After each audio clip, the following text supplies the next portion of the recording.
सो shoot के बाद का go to comfort food. Mutton. अपने हाथ का बनाया हो वो भी। एक फिटनेस रिचुअल जो आप कभी स्किप नहीं करते इवन ऑन लेजी डेज। मैं मेडिटेशन करने की कोशिश करता हूँ, पर वो फिटनेस में नहीं आता, मेंटली मेरे को बहुत चैलेंज करता है। पहला पहला बॉलीवुड क्रश जिसे देखकर लगा था बस ये तो प्यार है। Urmila Matondkar, Madhuri Dixit. Idol Sunday mood in one line. Netflix, नींद या नुक्कड़ वाली चाय। नींद से ऊपर कुछ भी नहीं, बट नुक्कड़ वाली दोस्ती शाम तक तो जरूर हो जानी चाहिए संडे को, नहीं तो फिर वो उसका मजा नहीं है। High octane action, rooftop stunts और वो भी असली वाली ढिशुम ढिशुम। सो हमारे साथ है आज एक ऐसे एक्टर जिन्होंने ग्रहण, जमतारा और 12th फेल में सबका दिल जीता और अब मालिक में दिखा रहे हैं एकदम अपना बैड एस अवतार। So let's welcome the very talented Anshuman Pushkar. So hi Anshuman, how are you? Welcome to India News and News X. Thank you so much, बहुत बहुत शुक्रिया मुझे यहाँ पे बुलाने के लिए, बहुत अच्छा लग रहा है मुझे यहाँ पे आके। सो अंशुमन, सबसे पहले ना मालिक की ही बात करते हैं। So action packed role, adrenaline, stunts, weapons. So how was that whole experience? Plus, childhood dream come true लगा था आपको? Absolutely. Only that feeling was there because I have been grown watching that kind of film. सब दिन ऐसी ही फिल्में देखता रहा हूँ बचपन से। मतलब वो 5 रुपए की टिकट लेके फर्स्ट रो में बैठ के, मतलब स्कूल से भाग के वो जो चीजें जो आप देखते रहो, आपको उस तरीके के सिनेमा का पार्ट बनने का मौका मिलता है और आप उस तरीके की सिनेमा को एंजॉय करते रहे हो जिंदगी भर। कहीं ना कहीं वो एक ड्रीम होता है और वो ड्रीम पूरा होते हुए दिखा जब मैं पूरा ये फिल्म कर रहा था। एंड आप समझते हो, आप वो दोनों नॉस्टैल्जिया कनेक्ट होते हैं कि आप इस तरीके की चीजें देखते हो और अब जब कर रहे होते हो और फिर से उसे सिनेमा पे देखते हो अपने आप को कि हाँ बड़े पर्दे पे करते हुए, तो वो जो एड्रेनल है अनमैचेबल होता है। वो किसी भी और एक्सपीरियंस के बराबर नहीं, वो सबसे अलग सा होता है। तो डेफिनेटली बहुत इंजॉयबल, बहुत एक्साइटिंग और बहुत ही याद रखने वाला एक्सपीरियंस जो मेरे साथ है वो मालिक में रहा मेरे लिए। So सुना है काफी छोटी छोटी चोटें भी लगी during the shoot, but you still called it worth it. तो क्या था वो थ्रिल जो हर इंजरी के बाद भी स्माइल ला देता था और आपने इस रोल के लिए प्रिपेयर कैसे किया? देखिए, आप जब कुछ बड़ा चाहते हो जीवन में अचीव करना, तो उसमें छोटी छोटी चीजें, रुकावटें आती रहेंगी। बट इसका ये मतलब नहीं है कि आप उसको एंजॉय नहीं करो, क्योंकि खेलना में मुझे क्रिकेट सब दिन पसंद है और ये अगर जो हाथ दिखाओ तो उंगलियां टेढ़ी हैं, कीपिंग किया करता था। तो वो ये उंगलियां टेढ़ी इसलिए हो जाती हैं कि बॉल लगती है, पर आप उसके कारण बॉल पकड़ना नहीं हाँ। छोड़ते हो। तो सेम वे यही सेम चीज होती है कि जब आप कोई सीन अचीव करना चाहते हो और देयर आर सर्टेन, और वही थ्रिल है कि जब वो सीन अचीव करने में थोड़ी बहुत चोटें लगी तो बहुत बहुत अच्छा लगता है कि वो सीन जब आप देखते हो शॉर्ट होने के बाद कि एग्जैक्टली वही वैसा ही अचीव हुआ है, तो वो बहुत ही अच्छी फीलिंग होती है। It's all comes in the craft of your acting only, that how good you are with action scenes, like the same way how good you are with dancing, how good you are with delivering a monologue, putting your expression before, ये वो सारी चीजों में action आता है। तो वो जब कनेक्ट होती है कि ये सारे डॉट्स कनेक्ट होते हैं कि जो बचपन की चीजें आपने ढिशुम हाँ। ढिशुम बचपन वाली की है, वो जब आपको सामने वो करने का मौका मिले और जब उसको आप अच्छे से अचीव करते हो तो बहुत ही अच्छी फीलिंग होती है। तो देखिए, मेरी परवरिश इस तरीके के माहौल के आसपास में ही रही है। मैं जहां से आता हूँ वहां के आसपास में ऐसी चीजें होती रही हैं, जिसमें मैंने बोला कि एक्सटर्नल जेस्चर्स जो हैं आपके, वो आपको अचीव करने में ज्यादा परेशानी नहीं होती है। भगवान की कृपा से उस तरीके की आवाज मिल चुकी है, उस तरीके की डील डॉल है। दाढ़ी बढ़ा लेना मैं उसमें नहीं मानता हूँ कि कोई बहुत प्रिपरेशन की बात होती है या कुछ और करने की बात होती है। There is some badness, there is some goodness, there is some other attributes also you want to inherit, which is written on paper. That was in my preparation process कि the things which are related to me, I'm achieving that thing, it's okay, I'm okay with that thing, but which is not related to me somehow, क्योंकि वो theatre का background रहा है, सब कुछ रही, और अभी तक का जितना काम किया वो एक्सपीरियंस रहा, डायरेक्टर्स के वहां पे इनपुट्स होते हैं, आपके को एक्टर्स के इनपुट होते हैं, वो धीरे धीरे जब सब कुछ अच्छे से मिक्सचर हो जाता है तो आपको रिप्रेजेंट करने में बहुत आसानी होती है। तो ये जी प्रोसेस जी। मेरा ये बहुत सिंपल है और हर जगह मैं यही अप्लाई करता हूँ, ज्यादा सोचने की चीज नहीं होती है। कई बार सिर्फ होता है कि एक समय, गिवन पीरियड ऑफ टाइम होता है, उसमें जितना आप उस बोलते हैं ना कि मथते रहिए, घी अपने आप निकल हाँ जाता हाँ है। तो वो हाँ। मक्खन निकालने वाली बात है कि जितना आप उसको उसको मथेंगे, उसमें से कुछ ना कुछ बढ़िया मक्खन निकल के ही आ जाएगा। जैसे मालिक में राजकुमार के साथ काम किया, तो he is also a power house performer के साथ सेट पर एनर्जी कैसी होती है? क्या सीखा आपने या कोई ऐसा यादगार मोमेंट जो आपके साथ अब हमेशा के लिए रह गया? मैंने स्वानंद सर को गोली मार दी थी सच में, तो ये बहुत बड़ा यादगार मोमेंट है। कि हाँ और it is kind of funny at the same time scary, but या somehow I got to know, हम हाँ लोग आपस में मजाक मजाक में एक दूसरे को गोली मार के देख चुके थे कि ज्यादा इतने दूर से लगती है, इतने दूर से नहीं लगती, क्योंकि बहुत ज्यादा गोलियां चलानी थी। हाँ हाँ। एंड एक्शन होने के बाद वो एक मोमेंट था और मुझे लगा कि ब्लास्ट था, ब्लास्ट के बाद वो चीज करनी थी, तो मुझे लगा ये शॉट मिस हो जाएगा, और स्वादन सर खिसके नहीं अपनी जगह से, तो मैंने हाँ नीचे उनकी मतलब पेट के पास चला दिया, काफी डिस्टेंस था, जो कि मुझे हाँ। करना नहीं चाहिए था, पर वो जब होता है ना कि बहुत ज्यादा डर होता है इन चीजों में, एक्शन चीजों में, कि आप जब करते हो तो ये पॉसिबिलिटी रहती है कि कहीं भी गलत जाए। तो हम्म। बाद में ये चीज फनी मोमेंट के तौर पे है, लेकिन उस समय ये मेरे अंदर तो हैवोक आ गया कि ये क्या कर दिया हाँ मैंने, हाँ हाँ हाँ क्योंकि हाँ बहुत बड़ी मिस्टेक हो गई थी मुझसे, और ये कुछ भी हाँ। बहुत बड़ी चीज हो सकती थी, पर मैंने इतना इतना समझ लिया था, क्योंकि वो कैमरामैन थे, उनके साथ शूट करते वक्त भी मैंने ये चीज समझ ली थी कि ये चीज नहीं करनी, ये इतने दूर में चोट नहीं लगती है, इसके बाद ये अच्छा। चोट लगती है, और चेहरे के आसपास तो कभी गलती से नहीं, तो it was conscious decision, but hmm. आपने कर दिया, और वो उनके पास जाके फटा, तो एक ऐसा उनका रिएक्शन आया, मतलब तूने सच में गोली मार दी, तो एक कॉमेडी सीन ही बन गई मेरे लिए। पर समहाउ उन्होंने हैंडल किया, उन्होंने ज्यादा कुछ नहीं बोला, other actors I don't know, अगर जो उनकी जगह पे कोई और दूसरा होता तो बहुत बड़ा हंगामा हो जाता उस चीज पे।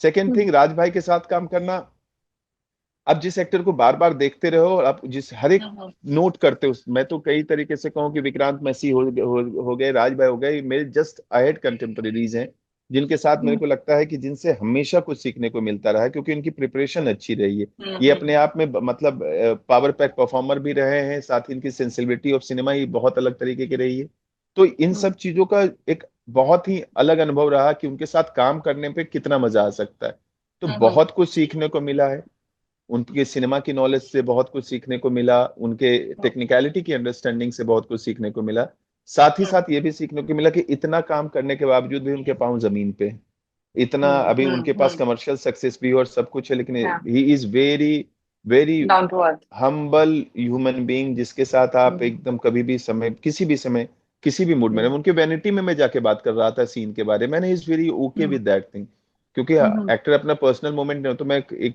थॉट था, हाँ। मैंने जाके उनसे पूछ लिया जाके कि ऐसा, और ही वॉज वेरी ओपन, हाँ बैठो ना बात करते हम्म। हैं, बात करके हम, he hmm. Is very open on hmm. In every aspect, मैं मतलब I can say that he is, मतलब कि कहीं भी मिलेंगे तो मैं एक बड़े भाई वाली एनर्जी उनसे मिलेगी मुझे, इतना मुझे समझ में आया। सो अब थोड़ा let's go a little back from MBA to Mumbai to theatre with Nadira Babbar's Ekjute. क्या टर्निंग पॉइंट था आपकी लाइफ में जब लगा एक्टिंग ही करनी है अब? So Mumbai is in MBA, and MBA just because of acting. No, hmm. MBA was never a prima motive. It was always there just to safeguard myself to have an optional career, and that's why hmm. MBA. One of my friend he has suggested me कि look you, आप बीच में हो जाते हैं, भटक जाते हैं, आपको लगता है अच्छी जगह से एमबीए हम्म। कर लूं and everything, and he hmm. Suggested me कि करना क्या है, तो मतलब करनी तो एक्टिंग है, तो बोलता है कि उसने हाँ। बताया कि why to spend so much money, and बहुत बेसिक, बहुत सोचा हम्म। समझा निर्णय था कि spend so much money and why to go somebody somewhere else, if you can do hmm. It from there, it is good college, you go complete your MBA from there, and it is an Andheri, तो तुम you will get an idea कि कैसा audition होता है, क्या होता है, पर करिकुलम एमबीए हाँ। का ऐसा होता है कि एक बार आप उसमें घुस जाते हो तो बहुत समय नहीं मिल पाता, तो हम्म। पहला साल निकल गया, लेकिन मेरी कोफ्त बढ़ गई, उसके बाद मैंने छोटे मोटे ऑडिशन देना शुरू कर दिया था, तो एक्टिंग तो शुरू से मेरे दिमाग में था कि करना है, और जहां तक रहा सवाल टर्निंग पॉइंट का, तो ये बहुत क्लियर शुरू से था, आई थिंक मेरे ग्रेजुएशन टाइम में ही मैंने डिसाइड कर लिया था, ट्वेल्थ करने के बाद, कि किसी ना किसी तरीके से I will do my best in, I will try my luck there also, but somehow you hmm. Don't know how to, and I learn here hmm. Only कि कैसे कैसे क्या हो सकता है, कैसे कैसे? कैसे हाँ हाँ। चीजें अलाइन हो सकती है, उसके बाद हम्म। अपनी कोशिश जारी रखी है मैंने। सो ओटीटी स्पेस में आपने काफी सॉलिड और पावरफुल जर्नी रही है आपकी। सो जमतारा के रॉकी हो गया, या उससे लेकर ग्रहण के ऋषि और ट्वेल्थ फेल के गौरी भैया तक। सो ओटीटी ने आपको ऐसा क्या दिया जो शायद टीवी या फिल्म नहीं दे पाता? टीवी के साथ एक अलग चीज है, टीवी एक हम्म। सर्टेन पैटर्न पे काम करती है, वो पैटर्न हम्म। भी बहुत ही 2000 बाद के बाद बना है, क्योंकि एक समय तो मैं हम्म। कोशिश कर रहा था कि मुझे टीवी ज्यादा कोई भी, थी, हाँ। हाँ हम्म। कोई भी काम मिल जाए, तो 2000 बाद के जो पैटर्न होने को, वो बहुत लंबे हम्म। समय तक चलता है, वो एक कैरेक्टर के साथ उतना बिताना थोड़ा मोनोटोनस हो जाता है, कुछ एक्टर्स के लिए तो डेफिनेटली हो जाता है, इसलिए वो कई बार ब्रेक लेते हैं, बड़ा बड़ा ब्रेक ब्रेक लेते हैं, पैसा तो हम्म। वहां पे है, बट वो एक लंबा, एक 3 साल 4 साल वाले शो आने लगे थे कि मतलब वो उतना हाँ हाँ। एक कैरेक्टर के साथ गुजारना तो किसी के लिए भी मोनोटोनस हो जाएगा। बट मैं चाहता था कि किसी तरीके से उसमें मिल जाए कि मैं अपने दोस्तों यारों को, घर वालों को, अपने आप को कुछ करने के लिए दिखाऊं, क्योंकि थिएटर हम्म जब मैं कर रहा था तो हम्म उसमें सब कुछ था, सेटिस्फेक्शन था। पर वो बहुत सुंदर किसी ने बोला, राजा मुराद साहब की एक बात उन्होंने बोली थी कि ता और गा का रिलेशन है, गाली और ताली का। बट हम्म गाली और ताली के भरोसे आपका जीवन नहीं चल सकता है, आपको पैसे हम्म चाहिए यहाँ पे, इस क्योंकि मुंबई हम्म बहुत कॉस्टली शहर है। यहाँ पे सरवाइव करने के लिए बहुत पैसे चाहिए, मतलब आम पैसों में नहीं। दिल्ली में भी आप शायद सरवाइव कर लें थिएटर करते हुए, मुंबई में तो नहीं कर पाएंगे, और मुझे नहीं लगता कि दिल्ली में भी आप कर पाएंगे थिएटर का जो हाल है। तो वो सेटिस्फेक्शन थी कि एज एन आर्टिस्ट मैं बेहतर हो रहा हूँ, जो भी मैं था पहले उससे बेहतर बन पाया हूँ। लेकिन पैसे की जरूरत होती है। ओटीटी ने मुझे वो अपॉर्चुनिटी दी, क्योंकि ओटीटी के प्रादुर्भाव के साथ ही मेरी शुरुआत हुई। Jamtara was among the one of the best initial सीरीजेस। तो आपको, मुझ जैसे एक्टर को जिसको कहीं कुछ नहीं मिल रहे थे, उसकी रहगुजर, उसको दिशा निर्धारण नहीं हो पा रहा था, उसके लिए ओटीटी तो वरदान की तरह आई। और उसमें भी जमतारा की तरह के सीरीज आना, मे बी दुनिया के लिए, वही बोलते हैं ना कि स्कार्सिटी में ही दुनिया बन जाती है, खूबसूरत बन जाती है। और जमतारा का आना, उसमें लॉकडाउन आना, बहुत लोगों ने उसको देखा। और वो चूंकि सीरीज बेहतरीन थी, यूनिक पॉइंट पे बनी थी, तो उसके कारण आज जो भी मुझे मिल रहा है उस एक काम के बदौलत मिल रहा है। फिर ओटीटी ने मुझे मतलब एक्सेप्ट भी किया, एज ए लीड भी एक्सेप्ट किया, ग्रहण आई मेरी। तो ओटीटी का स्पेस वो चीज है कि जो कि कैरेक्टर के एलेबोरेशन में बहुत हेल्प करती है। एक बहुत वाइड स्पेक्ट्रम आप दिखा सकते हो किसी कैरेक्टर का, 4 4 सीजन तक दिखाते हैं लोग। वाइकिंग्स का आप 4 सीजन तक लॉथब्रोक के कैरेक्टर को आप एक्सप्लोर होते देख रहे हो, और उसकी अंडरस्टैंडिंग में चेंज देख रहे हो। पीकी ब्लाइंडर में आप ऐसा देख चुके हो। अभी पाताल लोक में आप देखिए कैरेक्टर कहाँ से कहाँ पहुंचा, मतलब इनका हाथी राम का। तो आपके पास ये पूरी पॉसिबिलिटी होती है कि बहुत ज्यादा ही उसका एक्सप्लोर्ड वर्जन निकाला जाए।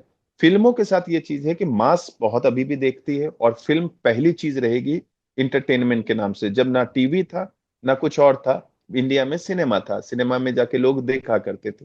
तो वो पहली अस्थाई चीज है, और उसको आप डिनाई नहीं कर सकते। और आज भी सिनेमा में जो ज्यादा पॉपुलर है, वो हर तरीके से वो आर्टिस्ट के तौर पे ज्यादा एस्टेब्लिश माना जाता है कंपेयर टू एनीथिंग।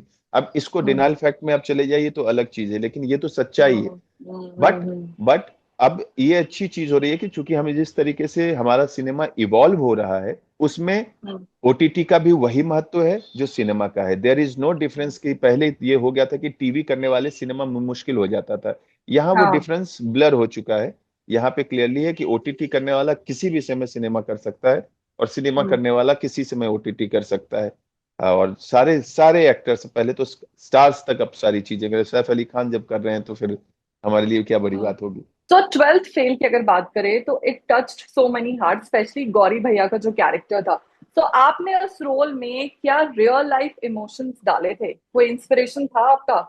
मेरा भाई बहुत बड़ा इमोशन था। मतलब आप उनको, आप अगर जो उसके कोर इमोशन में जाएं तो हम्म वही हैं। वो उनका सबसे बड़ा हाथ रहा है मेरे जीवन में। आज मैं जहाँ पे भी पहुंच पाया हूँ, जो भी कर पाया हूँ, क्योंकि हम्म मेरे पे बिलीफ मेरे परिवार का था। लेकिन हम्म इस फील्ड में, और वो क्योंकि उन्होंने जितनी, मेरे भाई ने मेरे घर, मेरे अगर कहूँ तो बहुत दुनिया देखी है, तो उनकी हम्म उनकी अंडरस्टैंडिंग का था, उनके थॉट थे कि जो वो नहीं कर पाए हम्म वो उनको करना था। करना तो उनको भी बहुत हम्म चीजें थी, but he, hmm I am the last option he has. क्योंकि वो नहीं हम्म कर पाए तो वो चाहते थे मैं कर लूं। तो गौरी हम्म भैया का जो सबसे बड़ा थॉट था कि एक करेगा तो बहुत कुछ करेगा। He was the first person hmm from my village who did MBA, and after that there are so many MBA जिन्होंने वो डिग्री अचीव की। And hmm I am the first one जिसको इतनी, मेरे गांव से आए हैं यहाँ पे करने के लिए, एक्टिंग करने के लिए लोग हाँ आए हैं। पर आई am the hmm first one जिसको, मतलब मेरे गांव में जो कहा जाए कि थोड़ा बहुत काम मिल रहा है। तो हाँ वो पहला होने पे ये होता है कि कई लोगों के और ख्वाब जो रुके पड़े हैं, जिनको एक दिशा नहीं मिली है, वो दिशा मिल जाती है। मैं किसी को ना प्रभावित करना चाहता हूँ ना कुछ कहना चाहता हूँ, बट वो जो बेसिक भाव था गौरी भैया का, वो वहीं से शुरू हुआ था। If you can do, you can make path for various people. And hmm वही चीज कि आप नहीं कर पाए तो आप दूसरे के हाथों वो करवा के अपने उस ख्वाब को जिंदा जिंदा रह सकते हैं। और कई लोगों के लिए जो जो थॉट आपका था कि मेरे थ्रू कई और लोग बनेंगे, आप किसी दूसरे के थ्रू वो थॉट बना रहे हैं। तो हम्म गौरी भैया का कैरेक्टर अपने आप में, विधु सरकार को मैं जिंदगी भर आभारी रहूंगा कि वो काम उन्होंने मुझे दिया। और मेरी हम्म ओपनिंग 70 mm पे गौरी भैया के कैरेक्टर से हुई, जिसको लोगों ने इतना प्यार दिया। सो मैं लोगों का आभारी रहूंगा, अपने परिवार का भी रहूंगा, और वो कैरेक्टर अपने आप में मैं जिंदगी भर बोलूँ ना कि मैं मैंने भी तुरंत कहीं बोला है कि मैं मरूंगा भी तो मैं कहूंगा कि एक तमगा है मेरे पास कि मेरे 70 विदु विनोद चोपड़ा के साथ शुरू हुआ है। कि आपके लिए अब तक का सबसे टफ रोल कौन सा था, फिजिकली और इमोशनली, एंड क्यों? टफ हर एक कैरेक्टर है जो कि मैंने निभाया है, क्योंकि कुछ ना कुछ ऐसा होता है जो कि वो आप में नहीं होता। हम्म। ग्रहण के कैरेक्टर में उसका इनोसेंस अचीव करना मेरे लिए बहुत टफ था, हम्म। क्योंकि हाँ। आज के वर्ल्ड का और 84 के वर्ल्ड के प्यार में बहुत बड़ा अंतर होता है, तो वो ढूंढना हो जाता था।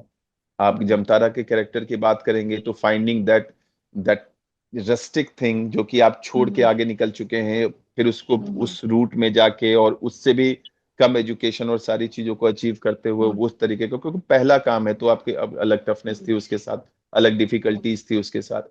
बदौना का हम्म। कैरेक्टर करते वक्त तो मेरे अंदर ये कितने भाव हैं पता नहीं, मुझसे आपको हम्म। बात करके समझ में आ गया हो कि मेरे अंदर वो इंसान नहीं पल सकता है। उसको पालना अपने अंदर अपने आप बहुत बड़ा होता है, और उसको जीते हुए चलना काफी दिनों तक, कि कहीं ना कहीं वो हम्म। चलाते रहना अपने अंदर। हाँ तो हाँ टफ तो हर एक कैरेक्टर है, मून वॉक का कैरेक्टर मतलब जितने कम प्रिपरेशन में हाँ मैंने हाँ किया हाँ वो हाँ मेरे लिए बहुत था। तो काठमांडू कनेक्शन के साथ भी वैसी ही चीजें थी, तो हाँ कोई हाँ कोई टफ तो मैं कहूंगा कि हर एक टफ था और हर एक उतना ही कनेक्टेड है। हाँ। कनेक्टेड अगर जो आप लेकिन पूछोगे, अगर हम एक एक की बात करें कि फिजिकली कौन सा था और इमोशनली कौन सा था? फिजिकली मेरे लिए जमतारा था, क्योंकि 84 केजी का था मैं उस समय। क्योंकि हम्म। मैंने एक शो किया था उसमें मैं बना था, क्रांतिकारी बना था उसमें, मुझे इतना बड़ा रोल हम्म। बताया गया था और इत्तू सा रोल था। तो अच्छा हाँ। तो वहां हम्म। पे सेट पे जाके पता चला और मैंने वेट वेट से बढ़ा लिया था, एंड देन दिस ऑडिशन हाँ came and I got only 30 days। I lost हाँ। 12 kg इन 30 days। तो फिजिकली मैंने अपने आप को चैलेंज किया, and touch would I am good in hmm. That thing, तो मैंने वो कर लिया।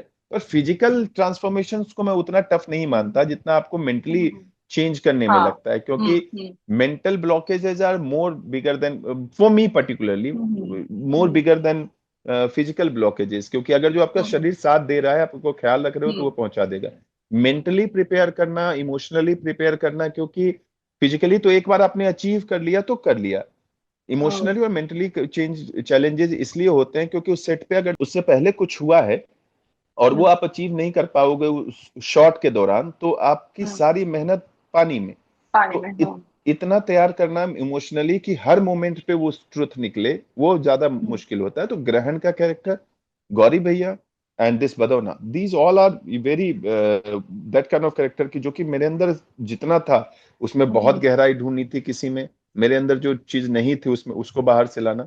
तो ये हम्म। कैरेक्टर्स हैं जो कि बहुत ज्यादा क्लोज भी रहेंगे, मेरे ताउम्र रहेंगे, मेरे क्लोज में रहेंगे ये। हर कैरेक्टर में घुसने के लिए आप कैसे अप्रोच लेते हो, और डायरी लिखते हो या ऑब्जर्व करते हो, रिहर्स वो करते हो, या सब फिर वो कुछ इंस्टिंक्ट पे जाता है? नहीं, कैरेक्टर अगर जो आज अगर जो मुझे कोई एक ऐसा कैरेक्टर मिलेगा जिसकी जो स्टैमर करता है, तो मैं हम्म। पहले स्टैमरिंग, वो फिजिकलिटी वो चाहिए मुझे, वो मैं प्रैक्टिस करूंगा। हम्म। पर अगर जो स्टैमर हम्म। नहीं करता है तो मेरे लिए जरूरी चीज है कि मैं वो ढूंढूंगा, उसका ट्रुथ ढूंढूंगा। वो जो कहानी लिखी हम्म। हुई है काले अक्षरों में, हम्म। एक सफेद नोटबुक पे काले अक्षर में जो राइटर ने लिखा है, मैं राइटर का ट्रुथ समझने की कोशिश करूंगा कि उसकी कहानी में हम्म। मेरा पात्र क्या चाहता है और हम्म। अपने हिसाब से मैं क्या जोड़ सकता हूँ। तो मैं डायरी भी लिखता हूँ, हम्म। मैं उसको बचपन से पैदा करके वो भी करता हूँ। वो तो बेसिक हम्म। चीजों में आती है, उसको आप बहुत बड़ा नहीं हम्म। बना सकते। ट्रुथ हम्म। ढूंढना बहुत जरूरी होता है कि जो हम्म। लाइनें लिखी हुई है हाँ। उसके पीछे की साइकोलॉजी आप कहाँ से क्रिएट कर पाते हो, और हम्म। वो आप मेहनत जब करते हो तो आप अगर जो लगातार उस विधा में लगे, लगातार उस कैरेक्टर के साथ, this is overall the basic. Johnny Depp has said hmm. once, I think Johnny Depp himself only said that thing, that a character cannot be without you and without you, और आप ये दोनों का mixture है। कुछ ऐसा ही उन्होंने बोला हम्म। था कि कैरेक्टर के बिना आप नहीं और आपके बिना कैरेक्टर नहीं, दोनों का मिक्सचर ही तैयार होगा जो तैयार होगा। सौ हम्म। परसेंट कुछ नहीं हो सकता, जैसे ही 100% होगा तो यानी कुछ ना कुछ गड़बड़ चल रही है। आप पूरे हम्म। कैरेक्टर बन गए, हिथ लेजर बन गए, तो कई दिनों तक मानसिक रूप से बीमार रहेंगे। अब अगर जो, तो वो एक बैलेंस आपको ढूंढते रहना है कि मैं अभी आपसे बात करूं तो अंशुमान बन के बात करूं, ना कि मतलब गौरी भैया बन के। लेकिन गौरी भैया आप जब करेंगे तो कुछ ना कुछ गौरी भैया का आप में छूट ही जाएगा, रह ही जाएगा। तो हर एक कैरेक्टर हाँ। आपका कुछ टोल लेता है और आपको कुछ दे के चला जाता है, और वो आपकी पर्सनालिटी बनते चली जाती है उस तरीके से। हम्म। तो हम्म। इसलिए इसलिए मुझे ऐसा लगता है कि मैं कुछ फिक्स विधा से तो नहीं जाता हूँ। मुझे ऐसा हम्म। लगता है कि the more you live in the that world, when the story start, आप पहले पढ़ते हो पढ़ते हो पढ़ते हो और समझ में आता है वर्ल्ड, और जब आप हम्म। सेट पे जाते हो जो आसपास में वर्ल्ड क्रिएट होता है, the more you involve your self in that world, the more truthfulness you will find during the shoot and during the course of your projection, shooting and everything. So like future dream collab, एक actor या director जिनके साथ आप काम करना चाहते हैं? बहुत हैं यार, ये तो ख्वाब वाली बातें हैं, बहुत हैं। भंसाली सर के साथ लार्जर देन लाइफ सिनेमा करना है, इश्क करना है एक बार इम्तियाज सर की फिल्म में, एक अलग तरीके से अपने आप को एकदम अलग इंसान देखना है अनुराग सर या मोटवानी सर के वर्ल्ड में, या मेहता सर के वर्ल्ड में, हंसल मेहता सर के वर्ल्ड में, कागती सबका एक। देखिए आप किसी हर एक डायरेक्टर का एक certain genre define, Rajkumar Hirani sir के साथ एक बार काम करना है, और इनके साथ मुझे जैसे कैरेक्टर काम करने के, मेरे को लीड करने की इच्छा है। क्यों, बहुत क्लियर बता रहा हूँ, ये अब ख्वाब की बात हो रही है तो खुल के ख्वाब की बात होना, डरूं क्यों वो बताने से, क्योंकि मुझे ऐसा लगता है कि वो जो चीजें मुझे लाइफ देगी ना, वो जो चीजें मेरे अंदर बदलेगी ना, क्योंकि विधु सर के साथ काम करके वही चीज समझ में आया। सेंटर कैरेक्टर का मतलब यही है कि जैसे जिन जिन सीन्स में गौरी नंदन है वो सेंटर कैरेक्टर्स है, तो वो आपको एक पूरी तरीके से पूरी अटेंशन और उस चीज में वो थॉट का रिप्रेजेंटेशन, तो आप थॉट का रिप्रेजेंटेशन दे रहे हो एज ए कैरेक्टर। अगर जो वो चीज मेरे को इन लोगों में किसी के साथ काम करने का मौका मिलता है कि जहां पे मैं फिलर नहीं हूं, जहां पे कुछ नहीं, एक थॉट रिप्रेजेंटेशन है, ये लोग का इतना बृहत है ना आइडिया, और इतना बड़ा आइडिया है ना कि फिर उसमें अपने आप को डालने पे ना, तो फिर आप वो हो जाते हो, लूसी हो जाती है। लूसी एक फिल्म आई थी ना, आप सब जगह सब समय सर्वत्र आप व्याप्त हो जाते हो, वो फीलिंग लेनी है। और मुझे लगता है कि इन लोगों में वो पोटेंशियल है कि ये मुझे वहां पे लेके चले जाएंगे। तो और मैं चाहता हूँ, मुझे लगता है कि ये मीडियम डायरेक्टर्स मीडियम है। एक्टर्स के साथ तो हर मोमेंट में सीखता रहता हूँ। मेरे साथ मेरा दोस्त आमिर है, नीचे मिलता है, मेरी दोस्त पूजा है, मैं उससे मिलता हूँ, सब सब मेरे को मतलब उतना ही समझाएंगे एक्टर के तौर पे। और राज भाई के साथ भी मैं उतना ही सीखा जितना अमित सियाल भाई के साथ सीखा, और ऐसे कई लोग हैं जिनके साथ सीखता। डायरेक्टर के तौर पे इस मीडियम में मेरे मतलब एंडलेस लिस्ट है। मुझे लगता है कि जिसमें अगर जो ये चीज करने का मौका मिलेगा, मजे आ जाएंगे। और एक्ट्रेस? एक्ट्रेस तो जिससे मुझे प्यार हो जाए, स्क्रीन पे प्यार करने लायक कोई भी चलेगी, मतलब मुझे उसमें यूनिकनेस दिखनी चाहिए, वो कोई भी। जैसे मुझे 4-5 एक्ट्रेस हैं जो मुझे बहुत अच्छी लगती हैं शुरू से। अब मैं जितना फिर एक राधिका के साथ काम करने का मुझे मौका मिल गया है आपटे का, तो वो भी मुझे बहुत अच्छा लगा, क्योंकि मुझे एज एन एक्टर बहुत इंट्रिग करती हैं। बहुत अंडररेटेड एक्टर हैं यामी गौतम, उनको उनको उनके साथ काम करने की ख्वाहिश है, क्योंकि मुझे बहुत अंडररेटेड लगती हैं। दुनिया ने अभी तक उनको, इंडस्ट्री ने उनको ड्यू नहीं दिया है। ऐसे कई एक्टर भी हैं जिनको नहीं दिया। मेरी अलग ही दिशा में इंटरव्यू चला जाएगा। मुझे ऐसा लगता है कि वो बहुत पोटेंशियल वाली एक्ट्रेस है, उनके अंदर बहुत कुछ है जो कि बहुत अलग तरीके से उनको रिप्रेजेंट किया जा सकता है, बहुत पोटेंशियल है उनमें। बाकी और भी बहुत लोग हैं नए एक्टर में, मतलब लेकिन नाम मैं बोला ना कि 2 एक्टर्स तो डायरेक्टर जैसे जिसके साथ मेरे को पेयरिंग सही देखे, मेरे को कोई दिक्कत नहीं। Anshuman, thank you for being so real and fun on this chat, और हम ईगरली वेट कर रहे हैं आपके नेक्स्ट धमाके का। थैंक यू सो मच, मुझे भी आपसे बात करके बहुत अच्छा लगा।